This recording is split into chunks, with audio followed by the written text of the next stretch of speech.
شعور آپ کو اس سفر کے آغاز تک لے کر آتا ہے، شعور انجام نہیں ہے، شعور آغاز ہے۔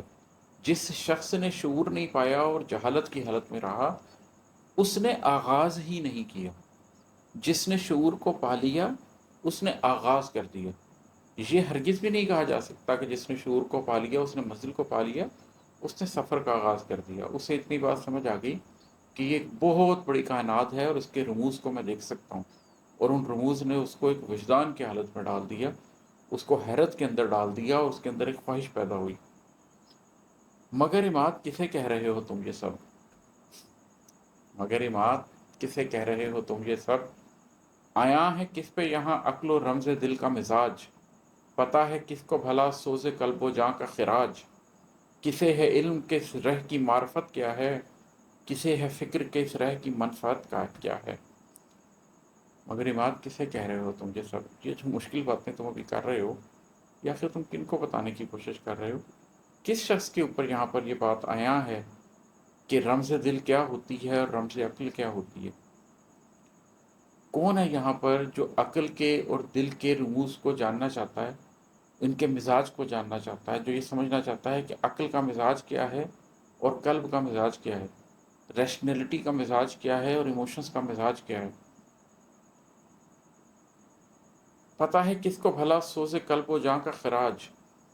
اور یہاں پر تم جو ایک آپ کی جان، آپ کے قلب کا سوز ہے، جو اس کے اندر ایک تکلیف ہے، اس کا جو خراج دینا پڑتا ہے، اس کی جو قیمت دینی پڑتی ہے اس راہ پہ چلنے کے لیے، جس طریقے سے اپنے من کو مارنا پڑتا ہے، جس طریقے سے اپنے قلب و جان کو مارنا پڑتا ہے، ایک طرح سے خراج دینا پڑتا ہے زندگی کی معنویت اور زندگی کی مقصدیت حاصل کرنے کے لیے، اپنی ذات کو تجنا پڑتا ہے، اپنی ذات کی بہت سی چیزیں اکھاڑ کر دے دینی پڑتی ہیں، وہ قیمت دے کے، وہ خراج دے کر ہی تو آپ کو معلوم ہوتا ہے کہ عقل اور رمز جو ہے ان کا مزاج کیا ہے۔ تو اس پہ میں یہ بات کر رہا ہوں، مگر اماد کسے کہہ رہے ہو تم یہ سب؟ آیا ہے کس پہ یہاں عقل و رمز دل کا مزاج؟ پتہ ہے کس کو بھلا سوز قلب و جاں کا خراج؟ کسے ہے علم کے اس رہ کی معرفت کیا ہے؟ کسے ہے فکر کے اس رہ کی منفعت کیا ہے؟ کس کے پاس یہ علم ہے کہ اس راہ کی معرفت ہوتی کیا ہے، اندر کے سفر کی، اور اس کے بعد اپنی عقل کی مکمل انتہا کو استعمال کرتے ہوئے قلب تک پہنچنے کی، اور پھر اس قلب کی چھت پہ بیٹھ کے نور کا نظارہ کرنے کی، اور پھر اس رموز ذات کو اور رموز کائنات کو اور رموز الہی کو جاننا، اس سارے رستے کی معرفت آخر ہے کس کے پاس؟ تم کن سے یہ باتیں کر رہے ہو؟ کسے کہ ہے فکر کے اس راہ کی منفعت کیا ہے؟ اور اس رستے پہ چل کے تمہیں فائدہ حاصل کیا ہوگا، اس کی فکر کس کو ہے؟ کسی کو اس کی فکر نہیں۔ آگے یہ ذکر ہو رہا ہے کہ کس بات وجہ سے لوگوں کو اس کی فکر نہیں ہے۔ کسے بتاؤ کہ چھت آسمان تھوڑی ہے، فقط شعور کوئی امتحان تھوڑی ہے، یہ چند فٹ کی بلندی مکان تھوڑی ہے، یہ 4 دن کی خوشی کل زمان تھوڑی ہے۔ یہ جو سارے لوگ ہیں جو ان معرفت کو، اس منفعت کو سمجھ نہیں رہے، ان کو تم کیسے بتاؤ گے کہ چھت آسمان نہیں ہوتی؟ شعور تک پہنچ جانے کا یہ مطلب نہیں ہے کہ تم آسمان تک پہنچ گئے ہو۔ شعور کو پکڑ لینے کا یہ مطلب نہیں ہے کہ تم نے قلب کی گہرائیوں کو پا لیا ہے۔ شعور تک پہنچنے کا یہ مطلب نہیں ہے کہ تم رموز کائنات کو جان جاؤ گے شعور کی بنیاد پر، تم رموز ذات کو پہچان جاؤ گے شعور کی بنیاد پر، تم رموز الہی کو پہچان جاؤ گے شعور کی بنیاد پر، تم پہ کن کے راز کھل جائیں گے۔ ایسا نہیں ہوگا۔ یہ شعور کسے بتاؤ کہ چھت آسمان تھوڑی ہے، فقط شعور کوئی امتحان تھوڑی ہے۔ یہ شعور تو آغاز ہے امتحان کا، تم اس کو امتحان سمجھ گئے ہو کہ تم نے شعور کا امتحان پاس کر لیا تو سب کچھ پاس کر لیا؟ نہیں، یہ تو تم امتحان میں انٹیک کے قابل ہوئے ہو۔ اب اگر تم شعوری طور پہ بالغ ہو گئے ہو تو امتحان میں انٹیک کے قابل ہو گئے ہو، اب تمہیں امتحان میں بیٹھنے کی اجازت مل جائے گی کم از کم۔ یہ چند فٹ کی بلندی مکان تھوڑی ہے، یہ 4 دن کی خوشی کل زمان تھوڑی ہے۔ یہ تھوڑا سا شعور حاصل کرنا، یہ کل مکان تم نے حاصل نہیں کر لیا۔ خدا کے بنائے ہوئے زمان و مکان بہت بلند ہیں، بہت بڑے ہیں، بہت پھیلے ہوئے ہیں۔ یہ جو تمہاری 4 دن کی زندگی ہے، اور اس 4 دن کی زندگی میں جو تمہیں خوشی غم حاصل ہونی ہے، یہ کل زمان نہیں ہے۔ اور یہ جو تمہیں نظر آ رہا ہے اور جو تم اپنی دنیا کے اندر اپنی مادی ترقی کرنا چاہ رہے ہو، یہ کل مکان نہیں ہے۔ زمان و مکان اس سے بہت آگے کی چیز ہے، لیکن تم یہ کس کو بتاؤ گے؟ سنو اماد کسے کہہ رہے ہو تم یہ سب؟ جہاں زمین سے چھت تک کئی فسانے ہیں، نفوس آدم میں خاکی کے شاخسانے ہیں۔ یہاں جو زمین سے آسمان تک، زمین سے چھت تک ہیں، اس میں بڑے فسانے ہیں۔ جہالت سے لے کے شعور تک ہی بڑے فسانے ہیں۔ لوگوں کو کچھ نہ جاننے سے لے کے کچھ جاننے تک کا جو سفر ہے اس کے اندر ہی بہت کچھ نظر آنے لگ جاتا ہے. یہ دنیا ان کو اپنی طرف کھینچتی ہے، اس دنیا کی ترقی ان کو اپنی طرف کھینچتی ہے، مادی چیزیں ان کو اپنی طرف کھینچتی ہیں، مادی ترقی ان کو اپنی طرف کھینچتی ہے. تو لوگ اس شعور کے سفر میں ہی ختم ہو جاتے ہیں، وہ شعور سے آگے کے سفر کے لیے جا ہی نہیں سکتے، کیونکہ نفوس آدم خاکی جو ہے نا وہ ان کو اسی میں گھمائے رکھتے ہیں، اسی میں پھنسائے رکھتے ہیں. مکان زماں تمہیں لگتا ہے سب سمجھتے ہیں، تمہارے رمز کی باتوں کو جانچ سکتے ہیں. تمہیں کیا لگ رہا ہے کہ جو تم زمان و مکان کی بات کر رہے ہو یہ سارے لوگوں کو سمجھ آ رہی؟ وہ سارے لوگ جو اپنے زمان و مکان کی قیود کے اندر قید ہیں تم ان کو سمجھانے کی کوشش کر رہے ہو یہ ساری باتیں؟ انہیں پتہ ہے یہ سیڑھی، یہ چھت، یہ رمز، یہ دل، بشر کے قلب کی زینت، یہ منفعت، یہ ڈگر، یہ سوز قلب و جگر، رہ کی معرفت، یہ سفر. اب میں یہ سوال پوچھ رہا ہوں کہ کیا انہیں پتہ ہے کہ یہ سیڑھی کیا ہے؟ مشہور کو ایک سیڑھی کہہ رہا ہوں، انہیں سمجھ آ رہی ہے کیا یہ بات؟ یہ جو تم چھت کہہ رہے ہو کہ تم قلب تک پہنچ جاؤ گے تو تم چھت تک پہنچ جاؤ گے اور وہاں سے تمہیں آسمان نظر آئے گا، یہ بات تم سمجھ رہے ہو کہ دوسروں کو یہ سمجھ بھی آ رہی ہوگی تمہاری بات؟ یہ جو تم رمز اور دل کی بات کر رہے ہو لوگوں کو یہ بات سمجھ آ رہی ہوگی کہ دل جذبے سے آگے بھی کچھ ہے اور کچھ قلب بھی ہے اس دل کے مقام پر، اس میں کچھ اسپرچویلٹی بھی ہے اور اس میں رموز بھی ہیں، اور ان رموز کو تم دیکھ بھی سکتے ہو اور تم رموز کائنات، رموز ذات، رموز الہی، رموز کن کو جان بھی سکتے ہو. تمہیں لگتا ہے کہ لوگوں کو یہ بات سمجھ آ رہی ہوگی؟ بشر کے قلب کی زینت، یہ منفعت، یہ ڈگر، یہ جو تم بشر کے قلب کی زینت کے اوپر پوری بات کرنے لگے تھے، یہ جو تم نظم سنانے لگے تھے، تمہیں لگتا ہے لوگ اس بات کو سمجھتے ہیں؟ وہ قلب کو سمجھیں گے تو قلب کی زینت کو سمجھیں گے، تم انہیں کیا سمجھانے چلے گا؟ یہ منفعت، یہ ڈگر، بشر کے قلب کی زینت، یہ منفعت، یہ ڈگر، اس سے تمہیں کیا نفع حاصل ہوگا؟ تم لوگوں کو سمجھا سکتے ہو کہ یہ اندر کے سفر سے، اندر کا بنباس لینے سے اور اس کی قیمت دینے سے، اس کا خراج دینے سے تمہیں کیا فائدہ حاصل ہو سکتا ہے؟ کیا تم لوگوں کو یہ سمجھا پاؤ گے؟ اور یہ اندر کی ڈگر تم لوگوں کو سمجھا پاؤ گے کہ یہ اندر کی ڈگر کیا ہے؟ یہ سوز قلب و جگر، رہ کی معرفت، یہ سفر، اور یہ قلب و جگر کے سوز جس کی تم پیچھے بات کر کے آئے ہو کہ یہ تمہیں حاصل ہو جائے گا اور اس راہ کی تمہیں معرفت حاصل ہو جائے گی اور یہ ایک سفر ہے جو تمہیں بہت بلندیوں تک لے جائے گا. تو میں ایک یہ سوال کر رہا ہوں، اپنے آپ سے یہ سوال کر رہا ہوں کہ اماد تم کیا باتیں کر رہے ہو؟ سنو اماد، کسے کہہ رہے ہو تم یہ سب؟ یہاں زمین سے چھت تک کئی فسانے ہیں، نفوس آدم خاکی کے شاخسانے ہیں.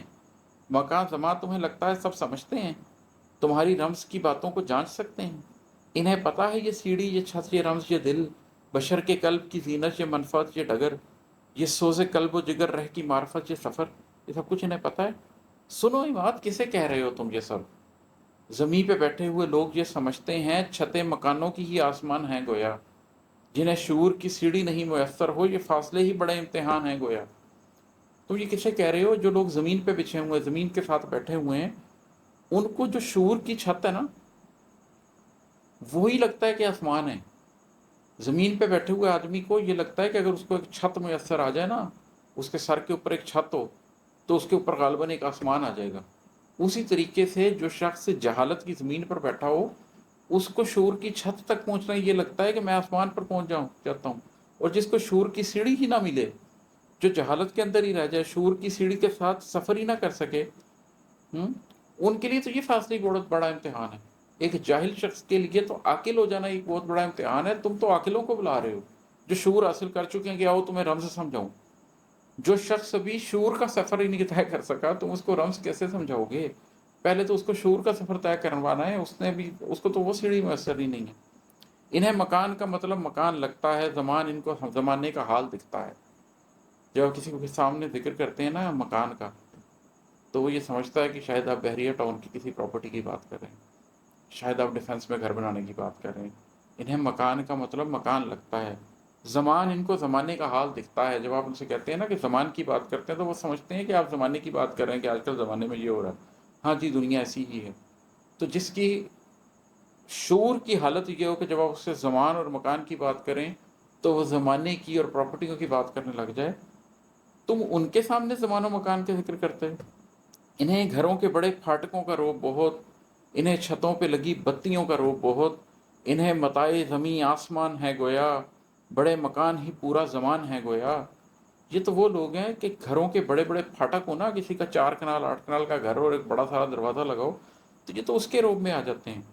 چھتوں پر بہت زبردست لائٹنگ کی ہوئی ہو اور آپ نے اپنے گھر کی زبردست ایلیویشن لگائی ہوئی ہو تو یہ تو اس کے روب میں آ جاتے ہیں.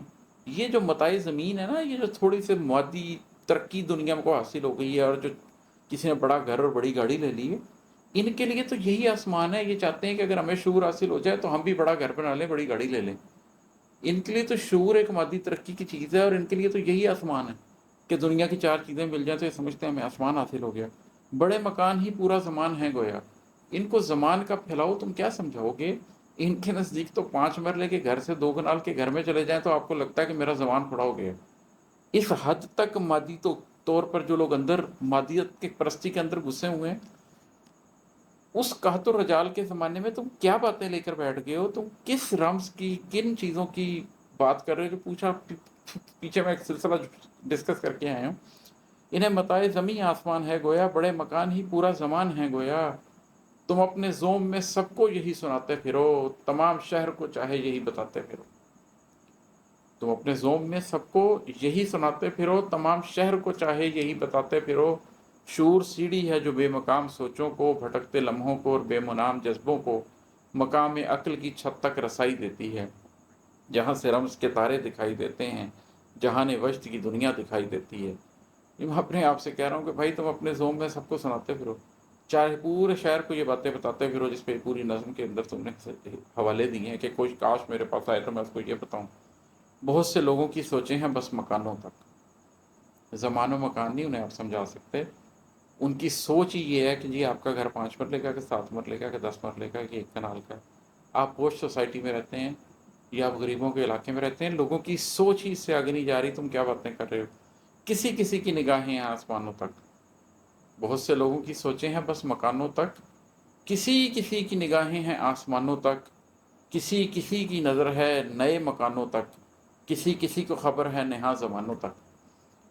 یہ کوئی لوگ ہیں جو آسمانوں کی طرف دیکھ رہے ہیں، جو نئے مکانوں کو دیکھ رہے ہیں، گھروں کو نہیں. گھر جن مکانوں پر بنتے ہیں ان مکانوں کو نہیں.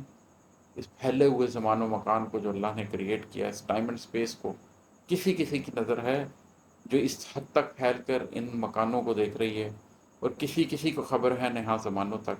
اور کوئی شخص ہے جو ان زمانوں تک پہنچنا چاہتا ہے، زمان و مکان کی ان حدوں تک جو پہنچنا چاہتا ہے جو نہا ہیں، جو چھپی ہوئی ہیں. میرے سارے سننے والوں میں سے اگر کسی نے اتنی ہمت کر لی ہے کہ اس نے یہاں تک یہ پوری نظم سن لی ہے، تو اس نظم کو دوبارہ سنیے. یہ نظم میں نے علیحدہ سے بھی ریکارڈ کروائی ہے. ایک قحط الرجال ہے. میں ڈھونڈتا پھر رہا ہوں ایسے لوگ جو حقیقت کو سمجھ سکیں، حقیقت کو دیکھ سکیں، حقیقت کو جان سکیں. بہت سال ہو گئے ہیں، بہت سے لوگوں سے ملا ہوں، ابھی تک نہیں پا سکا ایسے لوگوں کو. نبی کریم صلی اللہ علیہ وسلم کی ایک حدیث ہے کہ انسان اونٹوں کی طرح ہوتے ہیں. تمہیں بہت سے ملیں گے، سینکڑوں ملیں گے، لیکن قربانی کے قابل کوئی ہوگا، سواری کے قابل کوئی ہوگا. اسی طریقے سے وہ انسان جس نے اپنے اوپر بوجھ ڈھونا ہو اس حقیقت کا جو اللہ نے اس کو کہا ہے کہ وہ بوجھ ڈھوئے، جو اس اونٹ کی طرح جو سامان لے کر دشت کو پار کرتا ہے، اسی طریقے سے اپنے اوپر انسان ہونے کا وزن اٹھا کر ایک دشت کو پار کر سکے. ایسے لوگوں کا میں انتظار کر رہا ہوں. آپ اگر ان میں سے ہیں تو ضرور مجھ سے رابطہ کیجیے گا. بہت شکریہ. السلام علیکم.